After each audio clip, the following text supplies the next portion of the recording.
إلى حضرة سيدنا وحبيبنا شفيعنا رسول الله محمد بن عبد الله صلى الله عليه وسلم وآله وصحبه وأزواجه وذريته وأتباعه الكرام. الفاتحة. بسم الله الرحمن الرحيم. الحمد لله رب العالمين الرحمن الرحيم مالك يوم الدين. إياك نعبد وإياك نستعين اهدنا الصراط المستقيم صراط الذين أنعمت عليهم غير المغضوب عليهم ولا الضالين آمين. بسم الله الرحمن الرحيم. الحمد لله والصلاة والسلام على رسول الله سيدنا محمد بن عبد الله وآله وصحبه ومن تبعهم لله ولا حول ولا قوة إلا بالله. ما بعد. قال المصنف رحمه الله ونفعنا به وبعلومه.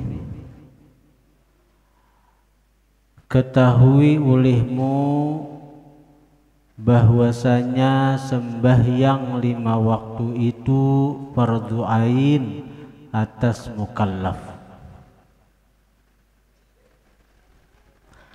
Ketahui olehmu bahwasanya sembahyang 5 waktu itu fardu ain atas mukallaf. Fardu ain itu artinya samuan orang wajib. Kadada gugur kewajiban sembahyang ini atas seseorang selama akalnya itu ada. Selama akal ada, kada wajib kadada gugur kewajiban sembahyang. La tasqutus shalah madamal aqlu ada. Kada gugur sembahyang selama akal itu ada. Bila kada kawa berdiri baduduk, kada kawa baduduk bahiring, kada kawa bahiring batilantang, ada kawa batilantang isyarat mata. Misalnya angkat tangan ada kau laginya, tapi akal masih ada, pakai isyarat mata. Bebuncalak misalnya bayangakan inya sedang berdiri, bepajang bayangakan inya sedang ruku, bebuncalak lagi inya tidak bepajang sujud. Nah kayak itu tuh bang tak? Selama akal ada. Kalau misalnya matanya tetap bajam aja, ada kau nang bebuncalak tuh, ada kau bepajam aja, ada kawainya pakai isyarat mata, maka dengan hati sembahyang. Dengan hati ini kisah akal masih ada. Apabila kada sadar lagi, kada sadar lagi bang, kada wajib lagi sembahyang, disembahyang akan aja lagi cegaran pak, alias kifayah ya lah. Fardu ain atas mukallaf. Mukallaf itu apa? Balik berakal. Bila orangnya balik, orangnya berakal, wajib sembahyang. Kada ada gugur kewajiban.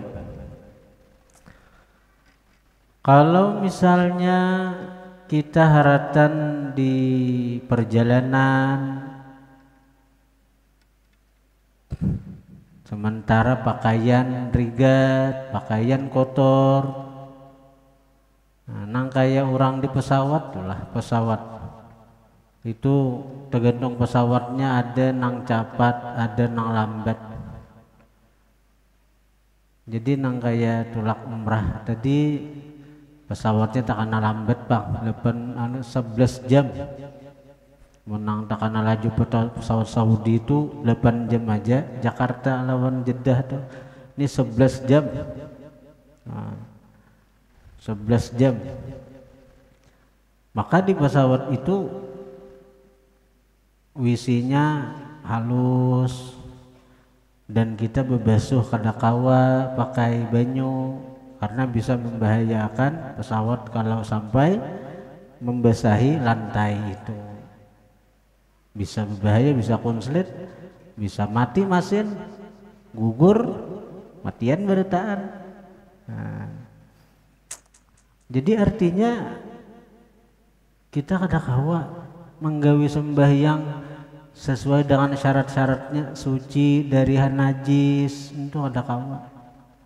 Nah, kayak apa di pesawat itu tetap sembahyang. Maka awak rigat, baju rigat kena najis, bebasuh makamih kada sempurna, apalagi buang hajat besar. Nah, tetap kita sembahyang dengan niat menghormati waktu, tetap sembahyang. Jadi menghormati waktu itu fungsinya apa? Kita di sisi Tuhan telah melaksanakan sembahyang. Seandainya terjadi apa-apa di perjalanan, hukumnya kita sudah sembahyang.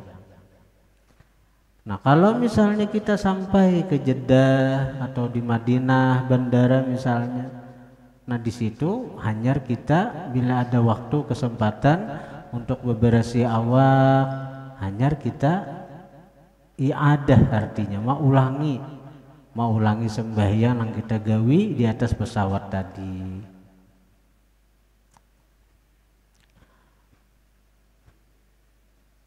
Menghormati waktu itu penting benar diketahui, dipelajari. Nah, kayak bulikan dari Jeddah tadi, waktu ibadah haji itulah. Jadi berkumpul di bandara itu 5:30 sudah. Masukkan ke pesawat orang maghrib, bayangkan. Masukkan ke pesawat orang maghrib. Kita ini kada kau lagi menghadap Ka'bah tuh, ke mana arah pesawat? Misalnya pesawat boleh ke Indonesia, ya arah ke Indonesia. Nah, jadi di pesawat itu kita tetap sembahyang, tapi menghormati waktu walaupun kada menghadap kiblat, karena pesawat ini arahnya ke Indonesia. Sampai di pesawat itu tetamu maghrib, isya, zuhur kan, karena waktu Madinah itu 6 jam tadudi pada Indonesia. Ketika kita ke arah Indonesia otomatis dipercepat, jadi sampai ke Indonesia itu asar sudah, asar 11 jam pesawatnya dia tuh. Nah, akhirnya apa, sampai ke Indonesia orang sudah asar beberasi awak. Apa nang digawi mau ulangi sembahyang neta, mau ulangi sembahyang tuh maghrib diasai, isya diasai, karena di pesawat tadi zuhur asar diasai juga. Nah, tapi tetap menghormati waktu tuh kita gawi. Jangan kita nang kaya orang nang kada ingat sama sekali lawan kewajiban sebagai hamba, yaitu melaksanakan ibadah salat itu. Kada ada perkara nang membolehkan kita meninggalkan sembahyang selama akal ada, kecuali penghalang-penghalang syariat seperti bini-bini nang sedang haid, iyalah itu nifas. Mun lalakian ada halangan kecuali taguringan. Nah, taguringan itu begitu sadar inya kada berdosa, misalnya mulai beisukan ngaran bulan puasa guring aja sampai sore. Jadi zuhur taliyung, asar taliyung. Nah, begitu asar bangun jam 4 misalnya, berdosa kah? Kada berdosanya karena taguringan. Karena guringan mulai beisukan, tapi wajib dikada zuhur dan asar tadi.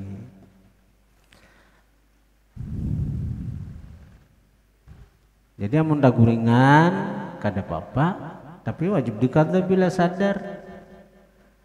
Amun orang gila bang, orang gila begitu inya bangun setahun gila, begitu inya sembuh dari gilanya wajiblah mengqadha. Kada wajib karena gila kada dikehendakinya. Lain kalau orang tuh hilang akal karena diusahainya, seperti mabuk misalnya. Orang mabuk tuh minum obat, minum malaga, minum bir, minum macam-macam, mabuk, lalu inya kada sadar sehari dua hari, begitu sadar wajib dikada sembahyang nang itu. Nya orang mabuk tuh apa-apa nang diucapkannya itu berlaku. Orang mabuk dengan sengaja toh, apa-apa nang ditinggalkannya wajib dikada, apa-apa nang digawinya tetap berlaku hukum syariat. Misalnya orang mabuk itu mengatakan kata-kata murtad, maka murtadlah dia. Orang mabuk nang dengan sengaja menghilangkan akalnya itu mengatakan kata-kata misalnya menceraikan bininya, maka cerailah bininya. Nah itu hati-hati mabuk tuh. Ujar si mabuk misalnya, biniku ujar si mabuk usarak misalnya, jatuhlah talak si bini itu. Jadi hati-hati binian-binian nang belaki pemabuk tuh hati-hati. Kalau nang laki itu mengucapkan kata-kata cerai, maka jatuhlah cerainya itu, maka hukumnya berzina.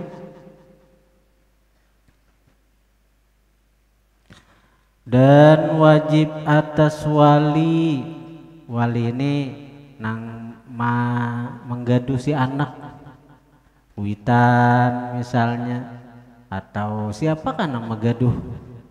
Dan wajib atas wali menyuruh kanak-kanak sembahyang tatkala umurnya 7 tahun. Jadi bila sudah umur 7 tahun wajib disuruh sembahyang. Puasa kayak itu juga. Ini suruh wara dulu, suruh wara. Dan wajib memukul dia apabila umurnya 10 tahun.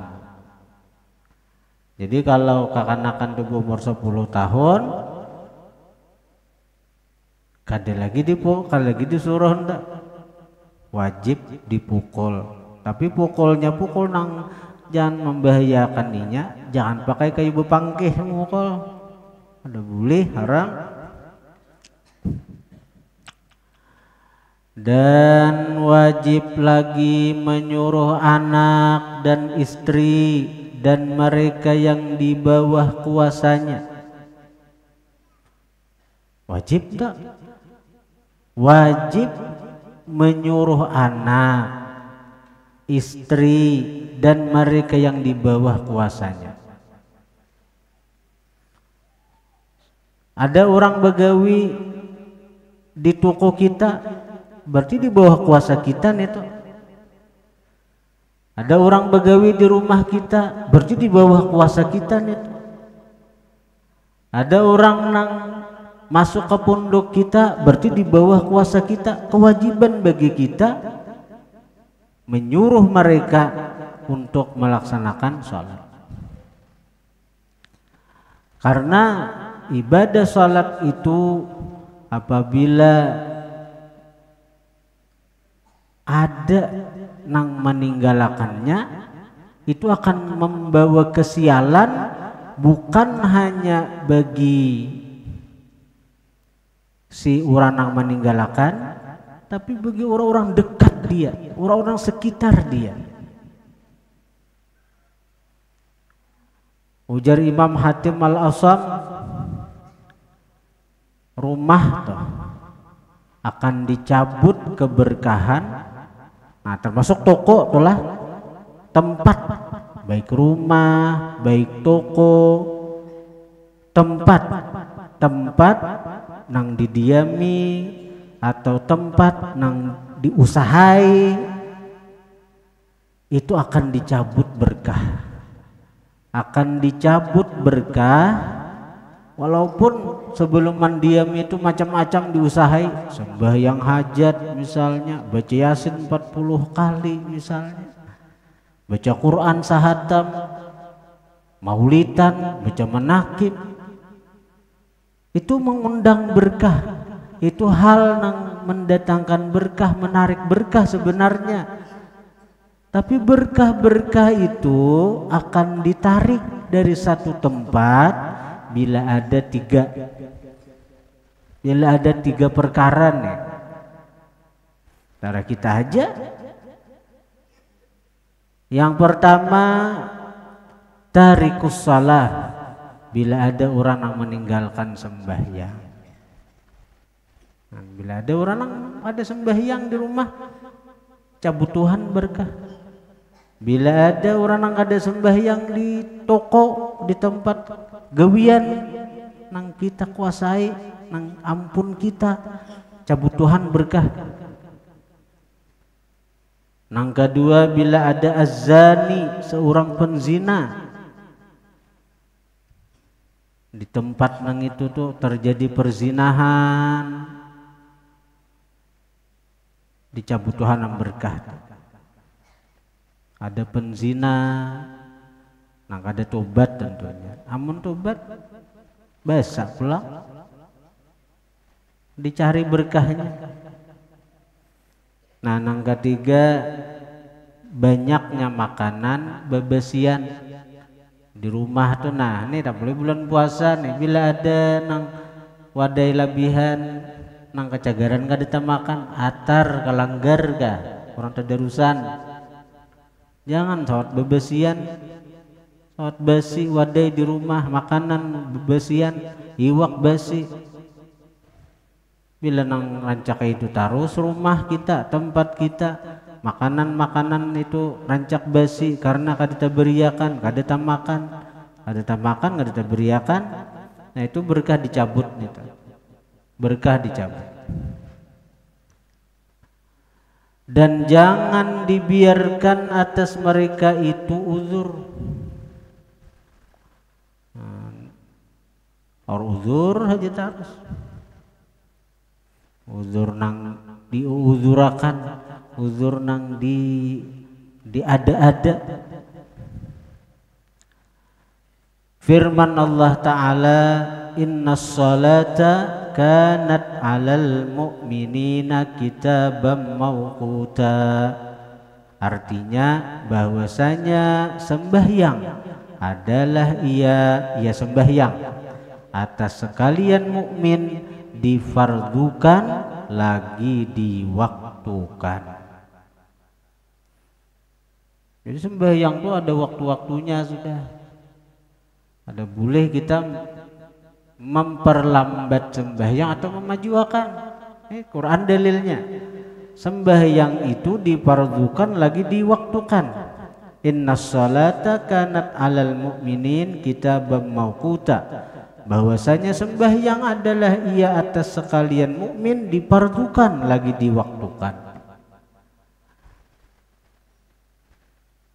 Zuhur kada boleh taka asar.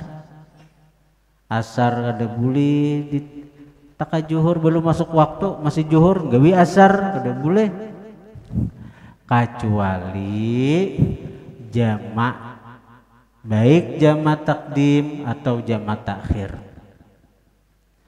Makanya mengaji kayak apa cara menjamak, kayak apa cara jamak takdim, kayak apa cara jamak takhir, kayak apa. Jadi kadang alih kada. Amun kita berilmu nyaman hidupnya.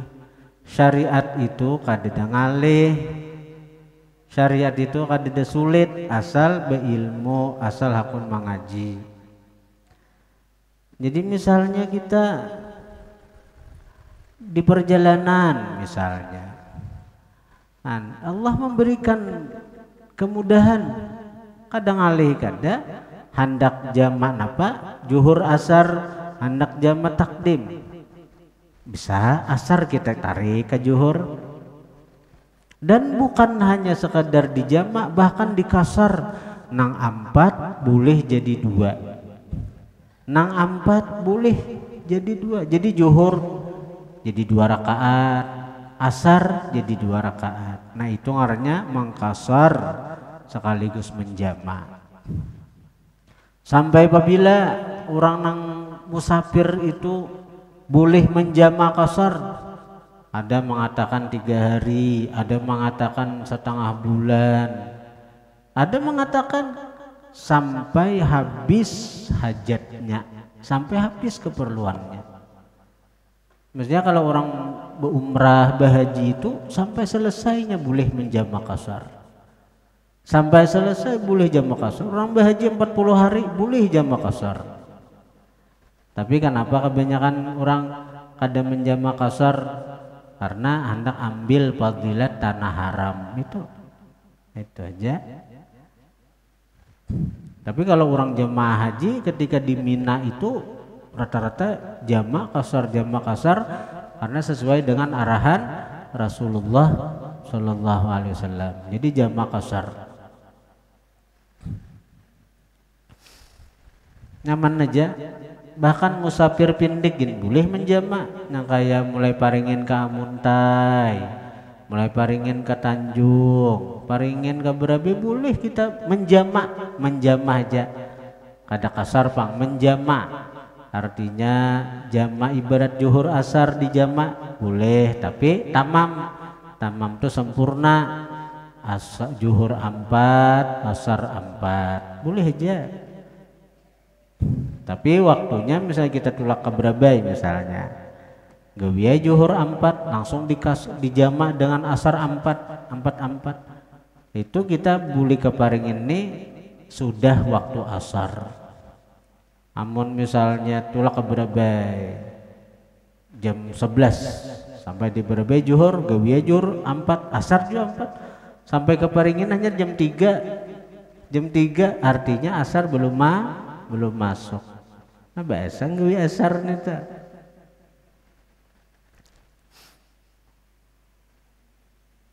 Dan sabda Nabi sallallahu alaihi wasallam, awwalu ma yuhasabu alaihi al-'abdu yaumal qiyamati as-salatu fa in wujidat tammatan qubilat wasairu amalihi wa in wujidat naqisatan ruddat wasairu amalih. Ada gampang nih masa sembahyang nih. Artinya mula-mula yang dihisab atas hamba Allah Ta'ala pada hari kiamat yaitu sembahyang. Maka jika didapat sempurna niscaya diterima ia sembahyang dan sekalian amalnya. Dan jika didapat kurang, sembahyang kurang diperiksa orang, niscaya ditolak dia dan sekalian amalnya. Ibarat buku catatan tulah dibuka orang tuh, nang pertama-tama diperiksa orang masalah sembahyang. Oh jurang sembahyang beres, nah, buka aja lagi orang tuh, sudah terima orang am. Tapi bila dibuka dicari orang sembahyang kada beres, sembahyang ada karuan tampuh, sembahyang mengaradau. Nah periksa orang, wah kada beres sembahyang, kayak apa puasanya, kayak apa zakatnya, kayak apa anunya. Periksa orang bertaat dan ditolak bertaat. Nah jadi sembahyang ini penting benar. Ujar guru di Berabai, hendak mengetahui di akhirat keadaan hati kita nih nyaman kada lawan Tuhan.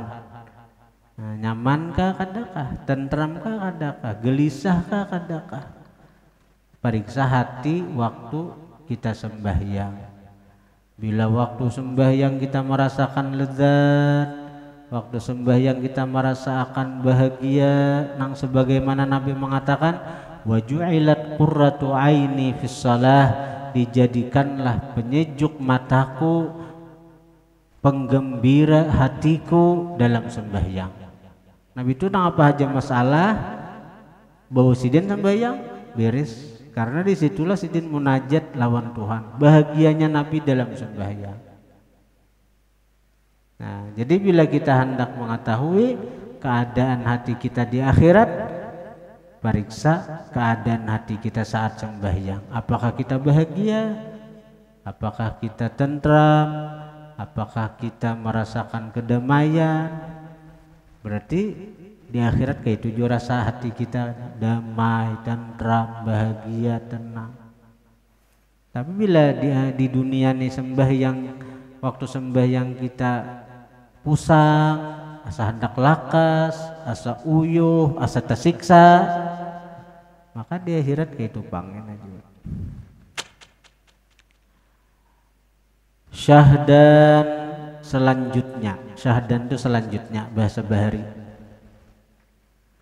Bahasa bahari, syahdan selanjutnya. Ketahui olehmu bahwasanya kaifiat sembahyang itu dua bahagi. Pertama zahir dan kedua batin. Nah, ini asrarus shalah nih. Adapun kaifiat yang zahir itu di dalam 7 perkara. Ini nang zahir nih, biris juaka kita nang zahir nih, belum lagi masuk ke batin nih. Adapun kaifiat yang zahir itu, kaifiat itu cara. Adapun kaifiat cara sembahyang yang zahir itu di dalam 7 perkara. Pertama, mengetahui syarat wajib sembahyang. Napa-napa nang maulah sembahyang itu wajib. Napa-napa syarat nang wajib bagi sembahyang. Nah itu harus tahu tuh. Tahu kada dulu nih tuh. Yang pertama kada asal gawi kada tahu kada syarat yang wajib bagi sembahyang. Hah? Tahu kada? Nah. Nang kedua mengetahui syarat sah sembahyang. Apa maulah sembahyang kita sah? Harus tahu maka dulu nih. Ini secara global ini musannif manuakan. Ini hanya kaifiat yang zahir dalam sembahyang. Nang 7 ini mengerti juakah kita, paham juakah kita. Yang ketiga mengetahui rukun sembahyang. Nang kita gawe itu ada rukun, ada sunat. Kita harus bisa membedakan. Keempat, mengetahui sunat ab'ad sembahyang.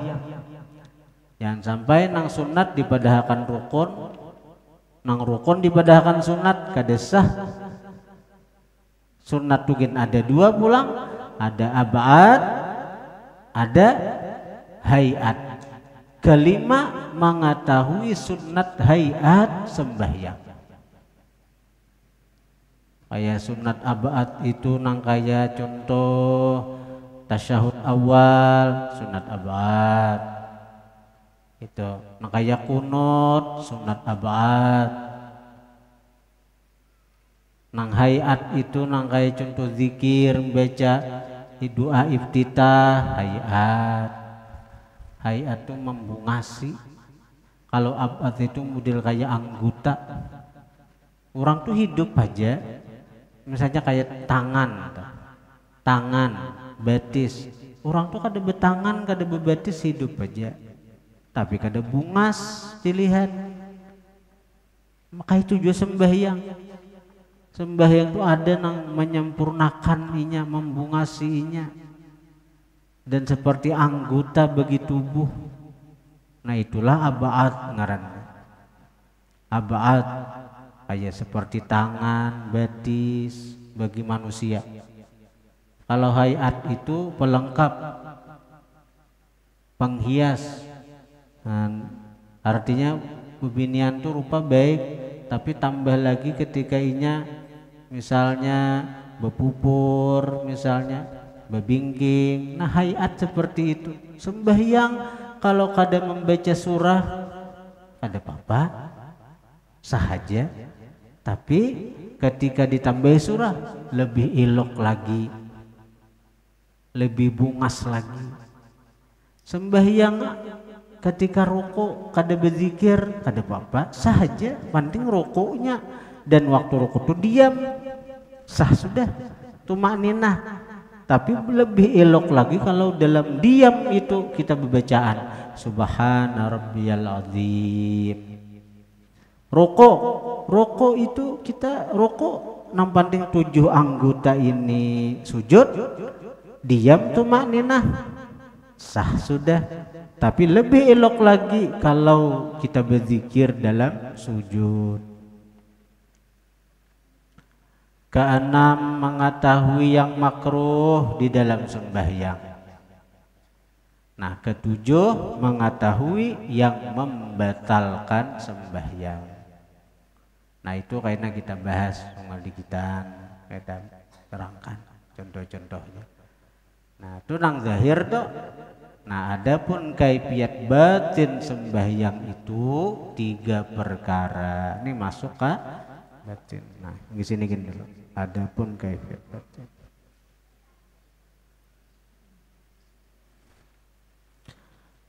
Al-Fatihah. Bismillahirrahmanirrahim. Iyyaka na'budu wa iyyaka siratal ladzina an'amta 'alaihim ghairil maghdubi 'alaihim waladdallin. Alhamdulillah, Allahumma shalli wa sallim ala sayyidina Muhammadin wa alihi washabbihi ajma'in. Allahumma anfa'na bima 'allamtana wa 'allimna ma yanfa'una wa zidna fahman wa ilman wa 'amalan wa hudan wa tawfiqan bi rahmatika ya arhamar rahimin. Wa sallallahu ala sayyidina Muhammad wa alihi wasallam. Alhamdulillah.